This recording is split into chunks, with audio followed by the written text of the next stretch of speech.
Welcome to the show, y'all. Just coming off of the Mavs Wolves game. Mavs lose a real tough one tonight, but fortunately, the Rangers showed up. At least we got one team in the DFW area getting the victory tonight. We'll get into all of the key moments, the highlights, the box score, everything here on the Rangers game in just a second. But as a lot of you know here at Right on Rangers, we cover pretty much everything sports, but we put a little bit of an extra emphasis on all the teams we love from the great state of Texas, including the Rangers and especially the Rangers during baseball season. Fun game tonight. First of all, World Series rematch from 2023. Obviously, a great memory for Rangers fans. Probably not so much if you're a D-backs fan, but amazing memories come back when you think about the run that the Rangers made last year, culminating in them beating the Diamondbacks in the 2023 World Series. And it was fun before the game to see Jordan Montgomery get his ring. That was a good moment. You wonder how Monty feels if he's missing Texas a little bit, coming back, seeing Boch, seeing CY. Obviously in the grind of the season, it probably becomes a little bit out of sight, out of mind. But you wonder if Monty misses things back in Arlington. I just kind of am curious about that. Obviously, he's making a lot of money, so who cares? 25 mil a year. I'd be happy to play in Arizona over Texas. But it was fun seeing Jordan Montgomery getting his ring, and I've enjoyed really everybody that's come back. I know Garver obviously got his ring a little bit earlier on in the year. It's been fun seeing some of those guys from some of those from the team last year, excuse me, get their rings and get to be reunited with a lot of their old buddies from the Rangers last year. So good to see Monty get that ring, but I'm glad that he was a loser tonight. Rangers win this one 4-2. And really, it was all the beginning of the game, the front half of the game, where most of the scoring, where most of the excitement was done. Sixth inning on, pretty quiet, although the ninth inning got a little bit dicey. So let's go ahead and just start you from the top. So, first of all, kind of an interesting deal today with the Rangers and the lineup and the pitching, the starting pitching announcement. So the lineup wasn't announced till about 30 minutes before the game, which I thought was really odd. Usually it's out 3 hours before the game, but about 30 minutes before the game, the Rangers still didn't have their lineup in. I was wondering if maybe somebody was hurt. I mean, I knew Wyatt Langford was going to be coming back, but I just kind of wondered with the lineup not getting announced formally till about 6:30 Texas time for a 7 o'clock start. I wondered if maybe somebody had gone down with an injury in the pregame, or I was kind of fearing the worst. So I was glad to see that really no major changes or anything had happened to any of the players. Don't know what the reason was for it coming out so late. Don't know if anybody bothered to ask Bruce Bochy about it. Thought it was a little bit curious that they went Evo tonight. I mean, I'm glad to see Evo back on the bump anytime, but I thought it was a little bit curious that they went Evo tonight when you had Andrew Heaney on pretty much 5 days rest, and tomorrow Dane Dunning, excuse me, you had Dane Dunning on 5 days rest. You had Andrew Heaney on full rest. He was on 4 days rest. So I was a little surprised they went Evo tonight. Kind of thought maybe they would stretch him out and start him in the Friday night game because, as you know, the Rangers have one game left tomorrow against the D backs, then another off day on Thursday, and then we play Friday. So I kind of thought maybe they would try and really use those off days to their advantage with Evo, maybe let him start Friday night, but obviously they had other plans. Maybe Andrew Heaney is going to be doing some middle relief at this point for maybe the next week or so. With all the off days, you can kind of be a little bit generous with the pitching rotation. And so I'm just thinking maybe it's one of those weeks where they're going to let Andrew Heaney do a little bullpen work, considering that they have the plethora of off days. It's pretty rare you get two off days in a week. Obviously, the Rangers were off Monday. We're off yesterday and off again on Thursday. And then on Friday, Rangers will start an away series in Miami with the Marlins. So this is a good week for the Rangers to get back on track. You're playing a Diamondbacks team that is a little bit down from where they were at last year. And you're also playing the Marlins team that is 19-36, has pretty much sold off their good players, or is thinking about selling off a lot of their good players. So I think this is a great week for the Rangers to get back on track. I really feel like with the losing streak that they just went on, they couldn't have had two more perfect opponents to match up against. Now, we all know how that goes with the Rangers sometimes. Rangers do at times play down to their competition and play up to their competition. But that being said, the Rangers should be taking care of business against the Diamondbacks and against the Marlins. I'm glad that they at least secured one out of two. Two-game series are tough. They're very tough. You, of course, want to win both, but I'm glad that the Rangers at least walk away from this series with the Diamondbacks with one out of two games. Hopefully, tomorrow, Rangers will be able to get the win. Looks like they're going to be having Dane Dunning pitching. Maybe again later on in the week we see Andrew Heaney again. It's not like Andrew Heaney pitched a ton tonight, just I think a couple of innings, somewhere in between 2 and 3. By the way, kind of a crazy fun stat here. Andrew Heaney got his first win of the season tonight. Kind of wild that it comes in this method, with him coming in relief for Nate Eovaldi after 3 innings that Evo's able to go. So Andrew Heaney, first win of the 2024 season. He improves his record to 1-6, I believe, on the season. Was previously 0-6. So the pitching today, a little bit funky, but we were able to make it work. And of course, in terms of the rest of the guys who threw today, Grant Anderson came in and was able to throw 1 2/3 inning of shutout baseball. And of course, Grant Anderson benefited greatly from an Adolis Garcia laser from right field on a potential sac fly opportunity. Doli gunning down Jock Peterson upon review. Just a beautiful throw. I mean, literally hit Heim right in the chest, right where it needed to be. Doli showing off why he won the Gold Glove last year. I was a little surprised. I mean, the ball was deep enough. I was a little bit surprised still, just because you really don't see a lot of teams, running on Adolis Garcia, period. But I will say that ball was hit, in my opinion, was hit well enough for the Diamondbacks to at least attempt it. And it really did take a perfect throw from Adolis to get Jock Peterson at the plate. So Grant Anderson benefiting from Adolis Garcia and his absolute cannon of an arm.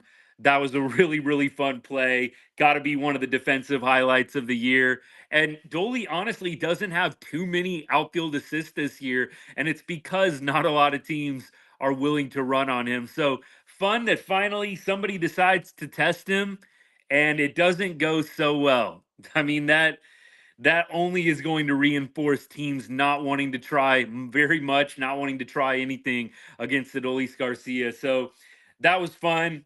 Big moment in the game. It would have made it 4-3 at that point, I believe. That was in the top of the 6th inning. So would have made the game a lot closer. So thankful that Doli comes up with the big throw to keep it a 2-run ball game. Always more comfortable when you got that 2-run lead instead of just one. So beyond that, the 9th inning was the next time it started getting dicey in any which way. Kirby Yates came on and made it a little bit more interesting than what he usually does. So after 2 quick outs in the 9th inning, Kirby Yates walks Suarez and then allows a single to Gabby Moreno, one of the best young catchers in the league, and then gets Newman to strike out, fortunately, to end the game. So never a doubt, Kirby Yates, never a doubt in the 9th. Good to get a Rangers win. Let's make that 2 wins in a row. Always more fun getting on the live after wins like tonight, I must say.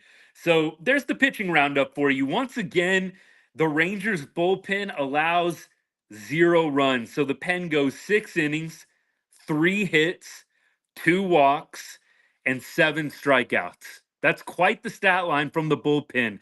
And this bullpen has been much maligned. And we have been complaining a lot here at Right On Rangers about the bullpen, too. We have been definitely knocking on the middle relief, the lack of depth. Well, look, Tonight, you had obviously Andrew Heaney coming and helping out the bullpen, something that I think is probably going to come back up later in the year if I had to guess. Once the Rangers get everybody back healthy, it just wouldn't surprise me if you see Andrew Heaney, some of these guys who are in the starting rotation right now, go to the pen. That is going to be kind of an addition by subtraction thing. You subtract from the starting rotation, you add to the bullpen.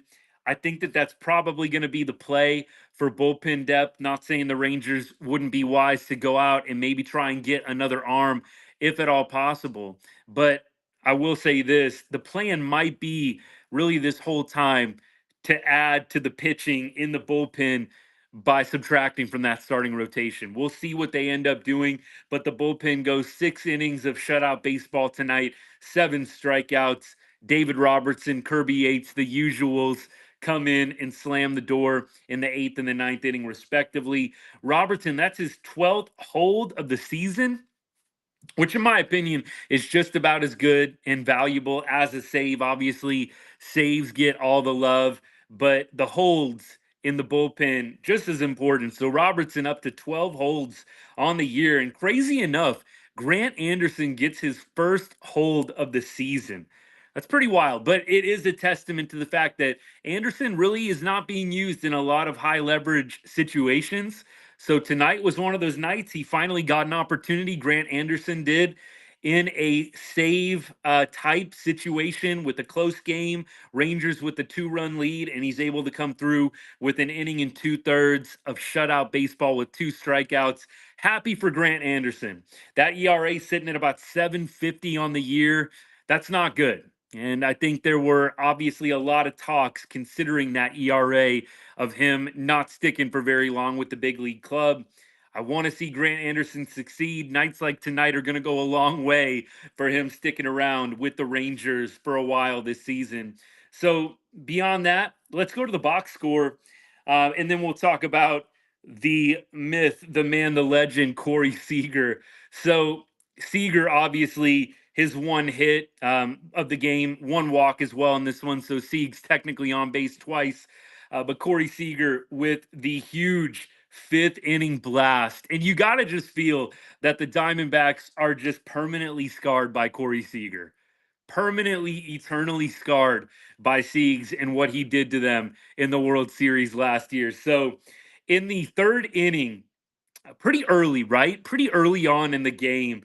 2 outs, and you had, I believe, a runner on first base, if I'm not mistaken. So you had, oh, excuse me, you had a runner on second. So you had Jankowski doubling. This is the bottom of the 3rd. Jankowski had a great night tonight, by the way. Simeon strikes out. And so with first base open, 2 outs, 3rd inning, they intentionally walk Corey Seager. I get it. I'm not saying I wouldn't do the same thing if I was Lovello, the Diamondbacks manager, but the 3rd inning is pretty early to be intentionally walking people. That being said, we all know Corey Seager is on an absolute tear right now. So the Diamondbacks didn't even mess around with Seager in the bottom of the 3rd inning. They went ahead and walked him. So runners on first and second. And Josh Smith, love it, man, hitting in the 3 spot, protecting Corey Seager well. Josh Smith comes up with a very nice opposite field, we'll call it, line drive single, which which got the Rangers on the board 2-1 at that point. And then the bottom of the 5th inning, Corey Seager comes up. And at that point, we had runners on first and runners on second. And Corey Seager absolutely obliterates the baseball into the right field stands. Off the bat, it looked pretty true. That was an absolute laser. 103 off the bat. Was never really a doubt that that one was going to be leaving the ballpark. Brandon Pfaadt, he is going to see Corey Seager in his nightmares. Seager, of course, we talked about it on the reel before the game. Seager hit a home run off of Pfaadt in Game 3 of the World Series last year. And there were multiple Rangers that had homered off of Brandon Pfaadt and had good numbers against him. So I expected the Rangers to have a little bit more of an offensive outpouring tonight. I really did. I'll take the win, obviously. 4-2 tonight, final score. So Corey Seager's home run ends up being the game-winning hit for the Rangers. He gets the game-winning RBI tonight. But Corey Seager just continuing to haunt those D-backs, man. You gotta love it, especially after all the heroics last year in the 2023 World Series to see Corey Seager pick up basically right where he left off against the Diamondbacks. It's a beautiful thing. But you got to think the Diamondbacks are going to be thankful when they don't have to face Corey Seager anymore after tomorrow. So Seager with the big hit, he goes to 7 home runs in 7 games, 8 home runs in his last 11 games. So Corey Seager on an absolute tear right now. One thing that I will note about the home run that was a very, very welcome sight was runners on base for Corey. That was kind of the big thing. So even after Sunday's game, they showed the stat that on this 10-game hitting streak, Corey Seager had 7 home runs, but only had 9 RBI to show for those 7 bombs. That's concerning. I mean, that tells you there's not a lot of guys on base when Siegs is hitting all these homers and when Siegs is on this tear that he is. So to have Seager up with an opportunity with runners on, like tonight in the bottom of the 5th inning, and for him to deliver in that spot, this is exactly how it's supposed to be. Exactly how it's supposed to be. So Corey Seager, the hero of tonight's game, continuing to torture the Diamondbacks. You just gotta love it. So beyond Siegs, we talked a little bit about Josh Smith, his big hit in the 3rd inning after Corey Seager was intentionally walked. Doli goes quiet tonight, but huge defensive play to save a run. We'll excuse him for his 0 for 4 night. Good to see him putting the ball in play. He did have a couple of big moments where he was not able to come through after the Josh Smith hit. Would have been nice if Doli could have tacked on in that bottom of the 3rd inning. I believe he grounded out instead. So he had some opportunities tonight. Wasn't able to make it happen, but Doli with an absolute huge play in the 6th inning to keep the game at 4-2, gunning out Jock Peterson at the plate on a potential sac fly opportunity. So Adolis Garcia didn't do it with the bat tonight, but showing off that cannon of an arm and that gold glove out in right field. Leote finally cools off a little bit, goes 0 for 4 tonight. Leote had been on an absolute tear. Again, we're going to forgive him. In his last, let's see, Leote last 7 games, hitting 286 with a home run and 2 RBI. So Leote doing a lot of good things in the last 7 games for being a bottom of the order type guy. Got to give Leote props. He's absolutely had an amazing, probably 3-4 week stretch, I would say. So really, really good to see Leote doing a nice job. And even though it didn't happen tonight, he has been a big reason why the Rangers have made things respectable of late. And today doesn't obviously produce in the box score, but Leote has been a valuable piece over the last, I would say, month of baseball, doing it with his bat, making some good plays out in the outfield, making the routine plays, which we know Leote had struggled a little bit with up to probably about 3 or 4 weeks ago, up to that point. But hopefully he'll bounce back, have a nice day at the plate tomorrow. And then Nate Lowe, he had a nice Oppo line drive, and he goes 1 for 3 tonight, averages up to 260 on the year. Wyatt Langford, pretty quiet return from AAA, his rehab, and a hamstring injury. So Wyatt Langford still struggling a little bit, down to 218 on the year. Of course, the big news is that Evan Carter is going on the IL, back issues. Probably a good thing for him. I think at the point they were at with Evan Carter, it was probably going to be either demotion or IL. Now, I'm not saying that they are in any way being deceptive. I'm sure Evan Carter, to an extent, is struggling with some back issues. But I will say it is kind of convenient that his IL placement comes at a time when he's pretty much ice cold. In fact, I was kind of commenting with my buddies during the game, kind of interesting the parallel between Evan Carter and Corbin Carroll for the Diamondbacks. So Corbin Carroll, absolute stud last year, rookie of the year. And he, like Evan Carter, Corbin Carroll is hitting 184 on the season. I believe Evan Carter is right around that mark. He was at 188 the last time I checked. So interesting how both of these guys Corbin Carroll, Evan Carter, who just had phenomenal rookie seasons. I know Evan Carter technically still a rookie, but I did not realize that Corbin Carroll was struggling this much this year for the Diamondbacks. Probably a big reason why they are struggling this year in terms of their wins loss. Diamondbacks are now 25-29 on the season, one win less than the Rangers. So, did not realize that Corbin Carroll was below the Mendoza line. Eerily similar to what Evan Carter is struggling with this year. A little bit of a sophomore slump. Hopefully, the time on the IL, like I said for Wyatt Langford, hopefully it'll be a good reset. He'll go down. I'm sure they're going to send him down for some minor league at bats, give him a little rehab time. I don't think Evan Carter at this point in his career is going to be able to do the no rehab starts, no time down in AAA.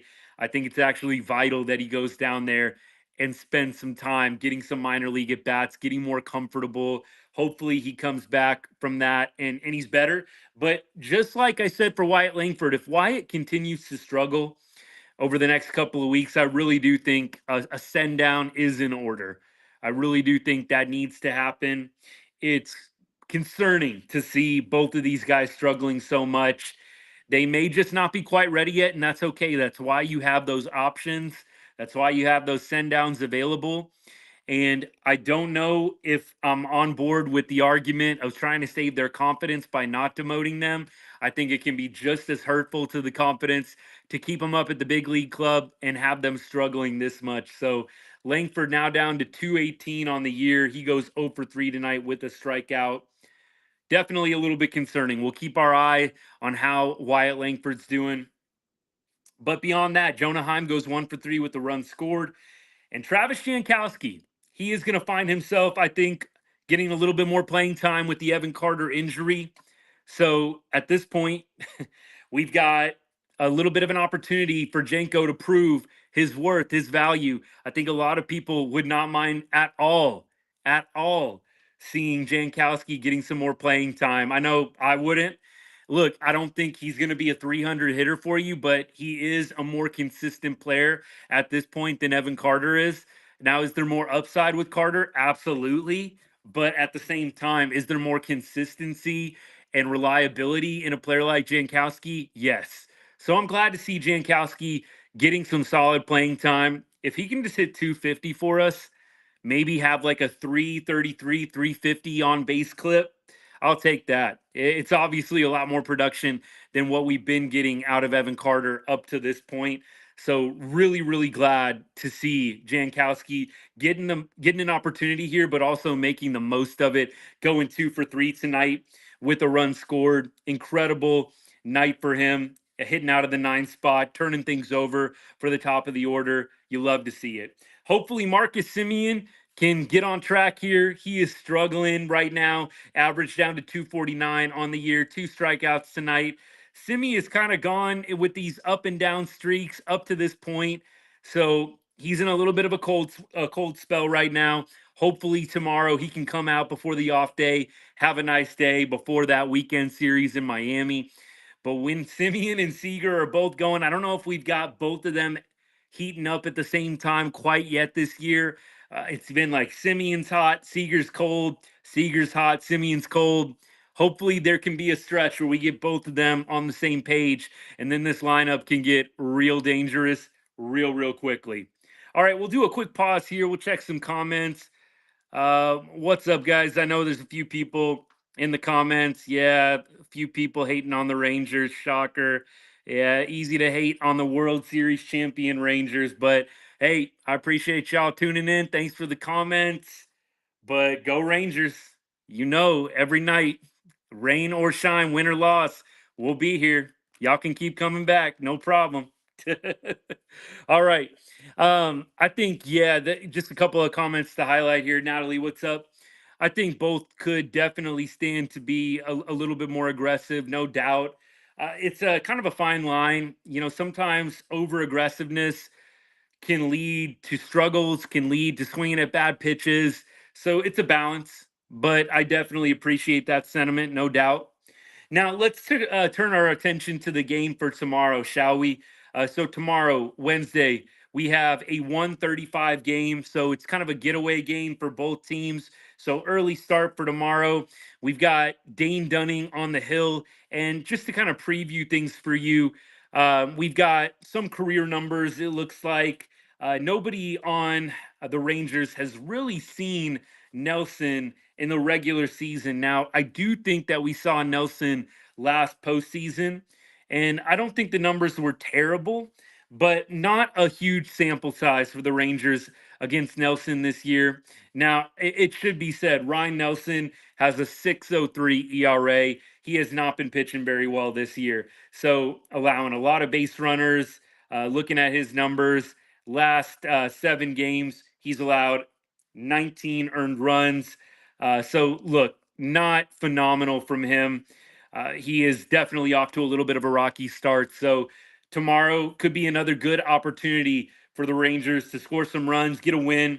Dane Dunning on the other side does not look like he has a lot of numbers against any of the Diamondbacks hitters, but those that have faced him, looks like Walker is 1 for 2 off of him, and Peterson is 1 for 3. Beyond that, a lot of sub 300 numbers. So both these pitchers, pretty small sample size for the offenses.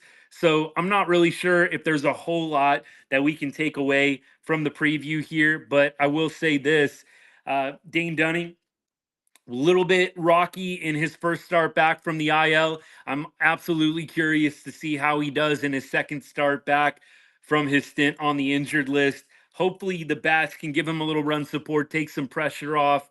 That would be super ideal. Hopefully, the Rangers can get a win tomorrow and then head on a flight, a happy flight to Miami, where they will face the Marlins for, I believe, a 3-game series. And let's just take a look, by the way, and see who we've got lined up for this weekend. So we have, looks like on Friday night, might be a TBD, actually. I was trying to take a look at it earlier today. Yeah, it's all to be determined. So we'll see what they end up doing for Friday, Saturday, and Sunday. But it looks like on Monday we will return. So it's a real quick road trip. Monday we return back to Arlington, and we will have a little rematch with the Tigers from earlier in the season. So 3 games in Miami after the off day tomorrow, and then we return to Arlington. And it looks like we are going to be doing, I think it is a 3-game set with the Tigers before another off day on Thursday. So the Rangers, a lot of off days here. Kind of nice. I'm sure that they're definitely not complaining at all. A lot of off days for the Rangers. That's a good thing. So let's go ahead and take a look at the scores around the AL West. Take a look and see what the Astros and Mariners are doing. By the way, if you didn't know, the Astros and Mariners are going to be beating up on each other the next few days. We definitely don't mind seeing that. So we'll take a look, see how that game fared in the end, and we'll take a look at what the Athletics are doing tonight as well. So right now, end of the 8th inning, Mariners are leading in Seattle, leading the Houston Astros 4-2. So Astros will get their final at bats here in the top of the 9th. So this would create a little bit of separation between the Astros and the Rangers right now, from what it looks like. The Astros are a game and a half back and would drop another half game back with a loss. So the Astros would be 2 games behind the Rangers with the loss. If they are able to come back, the Rangers would go to, I believe, 2.5 games. I think 2.5 games back of the Mariners for the first place spot in the division. And beyond that, the A's, let's take a look and see what they're doing. They won 3-0 over the Rays today in Tampa, and the Angels are currently trailing the New York Yankees 3-2 in the bottom of the 8th inning in Los Angeles. And as we look at the rest of the standings, the A's are currently 6.5 games back. We'll see what happens. They could go a little bit up or down depending on how the Mariners finish out. And the Angels are 8 games back right now. So there we go. There's the AL West roundup for y'all. Hopefully, the Rangers this week will be able to gain a little bit of ground, taking advantage of playing some teams that are a little bit down right now. So we'll see what happens. We know what happened last time. We started saying something like this when we were about to play the Rockies and the Angels. It didn't go so well.